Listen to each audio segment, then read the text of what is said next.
All of the action from the Dr. Evil 3-day mountain bike stage race is proudly brought to you by Pennypinchers for all your building material requirements.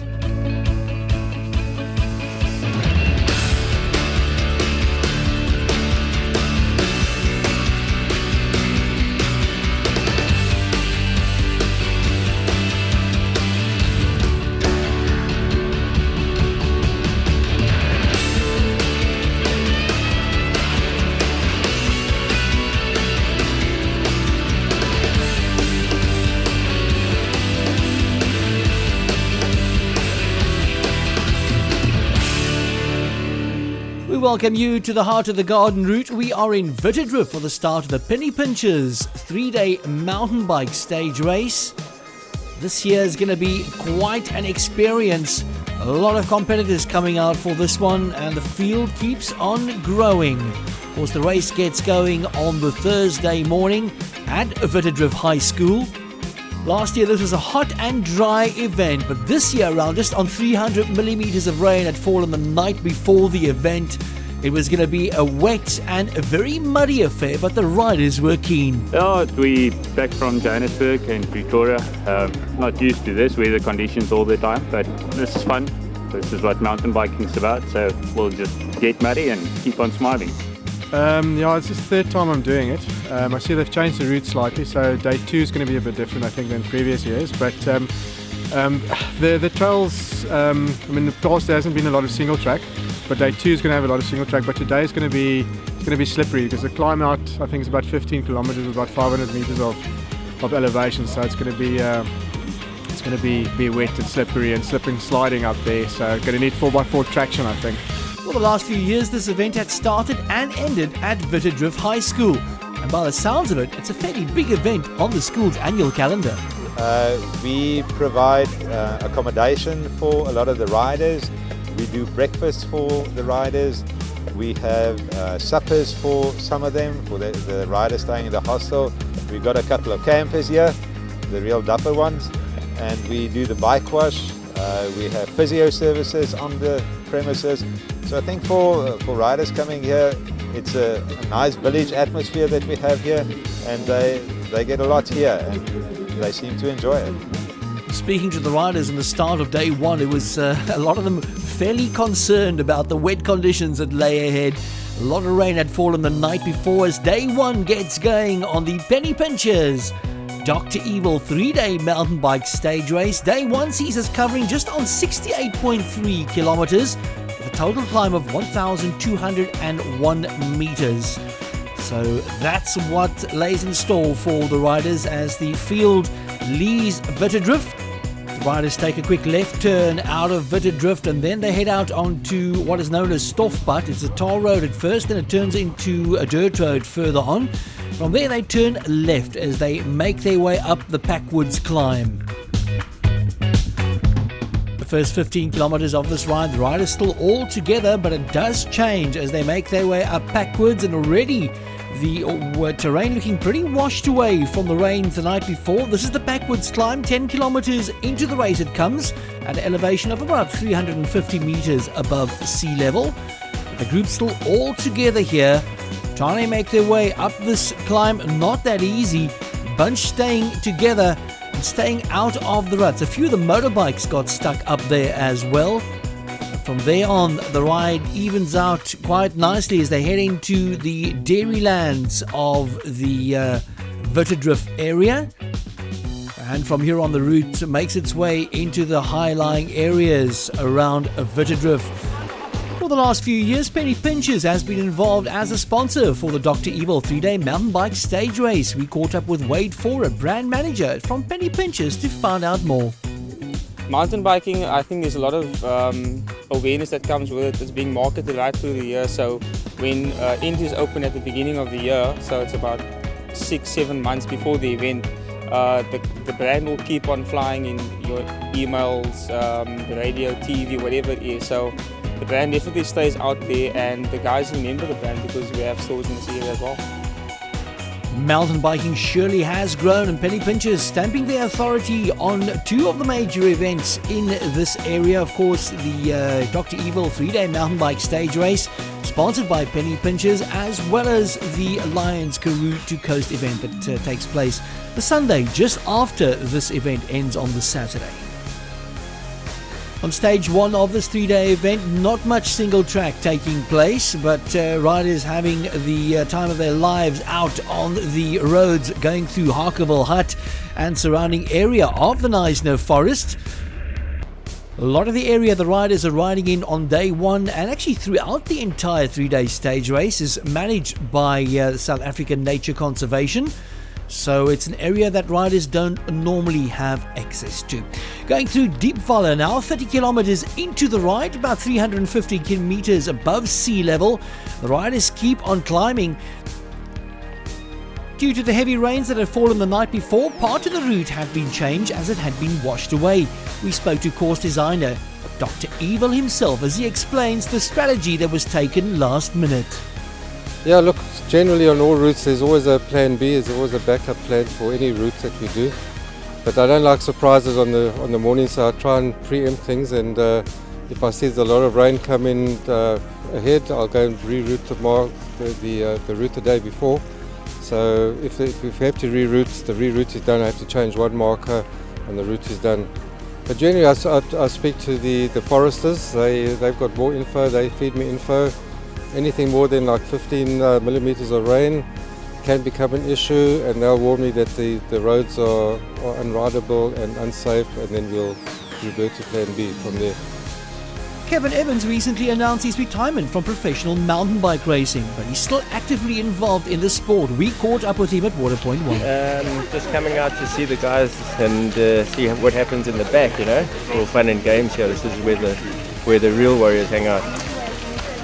Recovering from a recent broken ankle, we wanted to know from this former mountain bike specialist exactly what he was up to now that he's retired and what he was keeping himself busy with in the small town of Claytonburg Bay. I kind of announced my retirement in May, just before starting to sea, and yeah, I mean, I've had a long career and I've had a great career, and it's you know, I've settled back down into family life and looking after the business, you know, which is the bike shop as you see behind me. Thanks to my father that's run it for me for the last 12 years. You know, I've had the luxury of racing all over the world and just having fun. And yeah, I suppose the hardest thing about retiring is that, you know, it's like giving up on, or not giving up, but it's like the best job in the world that you can have is to be paid to ride your bike all day. So, you know, being back in the shop full time now, and like not being able to take part in the event today in the Dr. Evil Classic, but I'm running around in the shop and I'm helping people and I'm assisting where I can, and I'm passing on my knowledge through in various workshops and stuff, keeping me busy and keeping me stimulated and entertained. Kevin, of course, getting very involved in adventure biking, and I don't think it's the last we'll hear of him. As we join the leaders at the front of the pack, it's Andy on low, pushing the pace here as we go through the Harkerville Hut ride. Meanwhile, at the front, Tinus Redlinghuis, one of the Jeep riders, really applying the pressure at the front of the pack. While Redlinghuis was the overall leader in the individual category, Team Full Sus, last year's winners in the team division. It's Neil Bradford and Mark Moyer pushing away. They've got about a 12-minute lead over Team Zelko, their closest team competitors. It is, of course, a 3-day race and a lot can happen. Some bad weather still predicted for the rest of this race, so we're going to see how it pans out. The rain kept coming down throughout stage 1 of the Pennypinchers Dr. Evil 3-day mountain bike stage race. Riders enjoying some really wet conditions out on the route. Not a lot of mud on the route. I think most of the competitors had one eye on the weatherman for the rest of the event. There was some rain predicted for the evening, which was going to make day 2 quite a challenge. A lot of single track coming up on day 2 as well. I think many of the riders are looking forward to that. Of course, this ride aimed very much at the very first time stage racer. When we spoke to Leon, he said, well, you know what, the first time stage racer will really enjoy this event, and this is what it's all about, getting into stage racing. Of course, it does require quite a bit of a different approach as to doing those long endurance single day events that are 85 kilometers in length. As far as the ladies were concerned, this is Marlene Lawrence and Nicola Gilomir coming past here, leading the ladies at the moment. The Merrill ladies team doing pretty well in this event.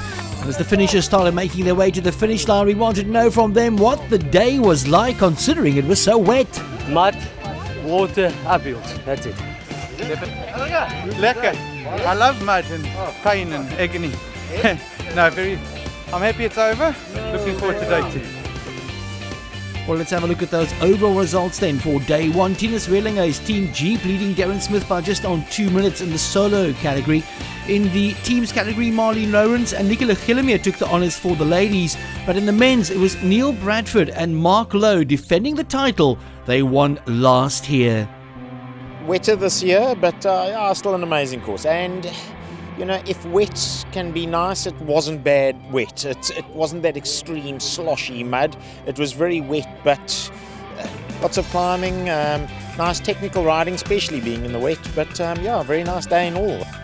As day 2 started, it broke with the usual start at Witterdrift, Canbrogie Estate. It was a milk farm. That's where the guys were departing from on day 2. And weather-wise, it was looking pretty gloomy. Wet weather predicted and rain throughout the entire day, which means it was going to be a real muddy affair. I thought yesterday was wet, but today is crazy. I mean, it's going to be a mud fest out there. Yesterday was a slip and slide. I think today's going to be a roll and tuck and roll. This is nice and warm inside here. No, we're now playing Ching Chong Chong anonymous vote here in the car. Are we going to ride or not? Ching Chong Chong.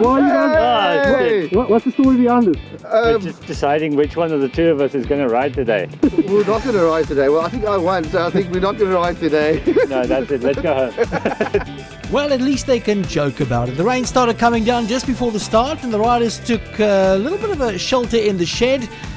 But it wasn't long before stage 2 got on the way in some pretty wet conditions. A total of 68 kilometers today the riders will be covering as they make their way around the dairy farm. That's how they ride. They then loop around the route and they make their way back, coming around the lake and turning right, heading into the single track into a little bit of forest. Today's riders got quite a bit of single track involved. Riders going to be having a lot of fun, and the muddy conditions already sort of throwing a spanner in the works early on. Overall solo rider leader Tinus Redlinger is at the front of the pack here, riding for Jeep. He was leading Neil Bradford and Mark Moyer from Team Full Sus as they make their way into the single track. Then some of the mixed teams coming through as well. A little bit of a forest ride coming up. It's a beautiful little ride making their way through this plantation. And the riders really enjoying themselves. Beautiful views as they go out past the lake on the dairy farm. As soon as the field makes their way through the single track, they'll be turning left, making their way onto the Kranshoek National Park. Once again, an area that's not usually traversed by mountain bikes. So the riders really having the best of riding conditions today and going in places where mountain bikes are not usually able to enter into. As the leaders in the field go through their Team Full Sus, Neil Bradford and Mark Moyer right behind Tinus Redlinger, who's leading the solo category at this stage. It's being pursued by Richard Simpson and Jacques Callemeyer in third place. Riders making their way along the route here, approaching the Kranshoek climb. It's a beautiful climb. You ride alongside the ocean. Ocean lies to your left. That's just on 15 kilometers into the ride at a height of about 200 meters above sea level. Although the route is absolutely amazing as far as the scenery is concerned, wet conditions forcing the riders to really concentrate on the track, so they're not able to look at the area around them as much as they probably would have, but still a beautiful ride and really well worth it. By the way, if you want to find out more about the Dr. Evil 3-day mountain bike stage race, do visit the website. It's www.drevilclassic.com. Visit the page, have a look at some of the route maps. You can see some of the race photographs on there as well. Find out more about the event because it seems like the riders are absolutely loving it. Yes, dit is uitstekend. Ons kom van Pretoria af. Hierdie goed sien ons net een keer per jaar in Desember. Nou sien ek dit 2 keer per jaar. Yes, dis baie nice, regtig. Fantastic. Well, you can always say you're just taking a breather, wait for your partner and enjoy the spectacular view. Into Kranshoek National Park we go. From here it's a spectacular ride through the forest, and from there on it's on to the very first water point of the day. Now, water points in mountain biking, as you know, always a good thing. Chance to get some nutrition, get your bike lubed up, or in this case try and get rid of the mud that's been accumulating over the last few kilos. I'll tell you, wait till we find that Dr. Evil there. He laid on all this extra mud. An awesome route, just very, very muddy. As the gentleman says here, mums wouldn't be happy with us. No, my mom shouts at me all the time. She says I mustn't do this mountain biking stuff. Of course, we all know when it comes to playing in the mud, we never listen to Mom, now do we? Taking on some food, and it was a gastronomic feast at the water point. Brilliant. I mean, you can stop here and have lunch. It's very, very, very good. Excellent. Nice one. Brown. Fantastic. Will do. So as the riders leave Water Point 1, make their way through the forest from here on, it's a fairly easy ride till they get to the turning at Perdekop. And at this point, of course, another little bit of single track awaits the riders. Spectacular riding through the forest. The sun had started to come out, so things were warming up, but the conditions were still fairly muddy. In the canopy of the forest, though, it wasn't as muddy as expected, but once you enter the forest, you enter another world. And for those of you who've never seen the sights in the Knysna forest, it is absolutely beautiful. Veteran solo rider Craig Eller is leading Nadine Page of Team Peaches and Cream through some of the single track in the forest. See those roots sticking out? They were rather treacherous on the day, but they become very, very slippery. So many of the riders opted to walk through the forest, especially where those big roots were, not taking a chance on having a fall on the day. As the riders make their way out of single track, they turn right, and then it's a drop down into the lower end of the forest, crossing the riverbed. And many of the buses going by, riders sticking together, making the most of the route. One thing you will spot on a day like today is a lot of the riders trying to get rid of the mud on the bikes, and every opportunity, they take the chance. Really? You paid money to do this? You doing the Tuesday morning washing? Yeah. I don't know what's dirty at the bike for me. But it's all fun. Maybe I should clean my glasses too. Beautiful. Absolutely spectacular. And if I'm allowed to say it on camera, better than Sani to see.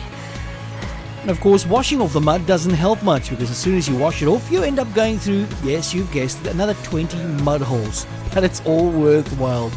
This road carves its way through the mountains like a piece of discarded string, leaving a trail of riders behind as they make their way through this amazing scenic territory. A quick push from a helping hand or a teammate always comes in handy, and the locals always out to support you.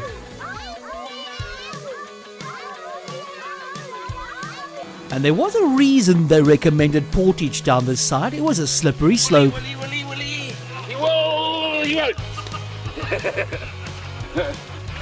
For most part of the first bit of the route, riders were riding on the left-hand side of the N2 closest to the ocean. It means they had to make their way underneath the N2. And this is the leaders here. Tinus Relinghuis leading the way.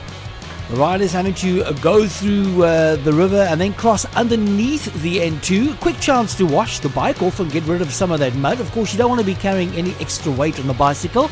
So any chance that you have to get rid of the extra weight and the extra mud must be used. It was a pretty slippery affair getting through underneath the highway, but once through, helping hand on the other side to try and get the bike up the steep little incline. This is the leading team in the mixed team. It's Yolandi Dutoy and Alan Gordon, Team Garmin Nova World, in first place at the moment as far as the mixed team is concerned. This is an area better known as Cuthbertslaagte. From here on, only about 30 kilometers to go to the finish line. Still a couple of twists and turns to get there, and a few obstacles await. And then, of course, there was a little bit of single track and one mighty muddy climb to get out of before the riders made it back home. This is Marika Frecken leading out Vincent Owen. They were lying second in the mixed team category, going out a little climb. Not many of the riders willing to risk this one. And as you came out of the forest, a welcome water point, the last one for the day, giving the riders a chance to take a breather, wash the bikes off, and just recover and catch your breath. Is it not explainable? Yeah, I mean, really. No, it's been great. Bloody muddy though. But yeah, look at me. Water points on the route strategically placed just on 20 kilometers apart, giving the riders enough time to recover till they get to the next water point. Of course, if you do mountain biking, you know you do bring a little bit of your own refreshments with some energy bars and perhaps a goose sachet or two just to keep the electrolytes in the body nice and high. A few mud holes to get through, and boy did the guys enjoy these. Although they were muddy, there's of course a bike wash at the end that makes things a lot easier. And then it's the final road home. A great ride once again by Bradford and Moyer. Team Full Sus extending their lead by just on 12 minutes over Baron de Toy and Skalk van der Merwe. In the solo category, Tinus Redlinghuis from Team Jeep taking the win. But I think it was just very muddy today, lack of route, awesome route, just very, very wet. But this part of Dr. Evil, That mud just held you back, sucked you back, and it sucked your mind as well, so... Of course, riding in the mud, it does hold you back, and it does let you extend just a little bit more effort to keep that bike going. But when you get to the finish line, at least the bike can get a nice clean wash. A lot of the pupils from Witterdrift School coming out to help in the bike wash area. We do thank them for their effort on the day. And of course, a good chance for the legs to get a nice rub down as well. So let's have a look at those results for stage 2. Darren Smith managed to turn the tables on Tinus Redlinghuis, pipping him on the line. It was a sprint finish. Smith just managing to get the better of Redlinghuis. In the team category, Neil Bradford and Mark Moyer extending their lead overall. So it's day 3 of the Pennypinchers Dr. Evil. At last the clouds clear, and hopefully today the riders will have some sun. Yeah, it's been a tough 2 days so far. The cold and the wet and the rain and the mud. So today with the clear skies, it's looking good, looking promising. So the sun comes out for the first time in the Pennypinchers Dr. Evil 3-day mountain bike classic. It's going to be a nice warm day on the bike. Still 48 kilometers of riding waiting for the riders today. A total climb of just on 686 meters. So a good day awaiting the riders in the saddle, and there will be some water on the course. They follow Stoffpad, then they take a quick left when they start making their ride and climb. The first climb of the day will be up Leermansdrift. It's along the state forest, and from there on it's a beautiful view you get looking back towards Witterdrift in the distance. As the riders make their way through the forest at the front, it was Tinus Redlinghuis from Team Jeep climbing away with Neil Bradford and Mark Moyer just behind them. As you climb to the top of Leermansdrift, it's a beautiful climb. 10 kilometers into the race, you climb to a height of just on 300 meters above sea level. The riders all together still at this point, and from here on they're going to be splitting up fairly quickly. A lot of the area the riders going through here is state forest run by logging companies, and you can see the evidence of that all over. It's a lovely smell as you ride through the forest and smell those freshly cut trees. Then it's the climb up past Packwoods, and then the riders make their way back into the forest, past the Harkable Hut area, and from there on they turn left into a bit of single track. Now before, there was never a lot of single track in Dr. Evil. This year, single track being included on day 2 and 3. It's a stunning single track through the forest. Not as wet as it was on day 1 and 2, but still a bit of mud around. I think a lot of the riders can be very thankful for that. Still quite a few big descents on the day in the forest. Many of the riders taking it easy over the roots. They can be quite slippery on the day, and that was about the only thing the riders had to watch out for while going through the forest. Otherwise, it was a fairly majestic ride. Really tranquil and scenic, and really worthwhile traveling out here. Water point 1 as you came out of the single track, and it was a chance for the guys just to refresh and recoup, perhaps have some oranges and a few Cook Sisters on the way. And for the first time on the ride, it wasn't just Powerade, Cook Sisters and oranges, there was even some burrie available. Not sure if it was brought on by the good weather or just the final day of the event, but the riders were in good spirit. Oh, having fun like always. Wish my wife would let me out more. Well, I think there's obviously a reason for that. You keep coming home with dirty clothes and she's got to wash it, you see. That's why she doesn't let you out that often. Team Full Sus, it was Neil Bradford and Mark Moyer powering away at the front, while the rest of the field now only entering the pine plantation at the bottom after water point 1. A quick little climb over a little rise, and then they start dropping down into the pine plantations, supported by the locals along the route. An interesting little bit of information. The last bit of route that the riders ride on the final day, gradual climb through the forest, is part of the route that a train used to run on called the Kettle Pot. And this train used to travel and take timber between Knysna or from the forest to the Knysna area. The riders actually ride on the route that the train used to ride. It's a beautiful gradual climb throughout the forest. And very historic indeed. And then it's on to the last bit of single track for the day. Dr. Evil always putting a nasty climb just before the end, and I think many of the riders didn't expect that, but it was still a good ride on the day. And then the last little bit of a drop home to Witterdrift as I come out of the forest where you turn into the Harkerville Hut area, follow the route past the dairy farms way back to Witterdrift lying in the distance. Finally, the riders getting a chance to absorb the beautiful scenery that surrounds them. At the finish line, though, it is Neil Bradford and Mark Moyer taking the win in the team category. A great finish by the Dio.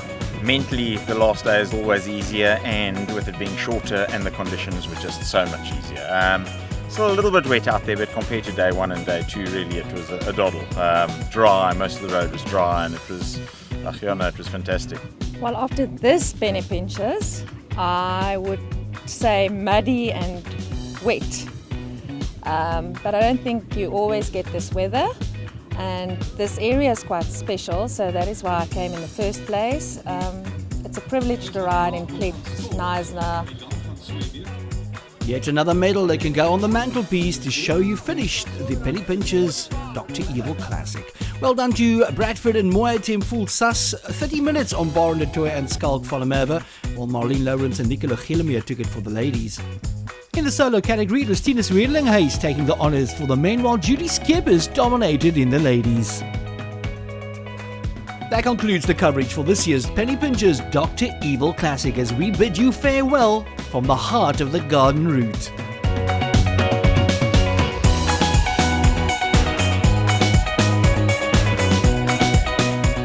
All of the action from the Dr. Evil 3-day mountain bike stage race was proudly brought to you by Pennypinchers for all your building material requirements.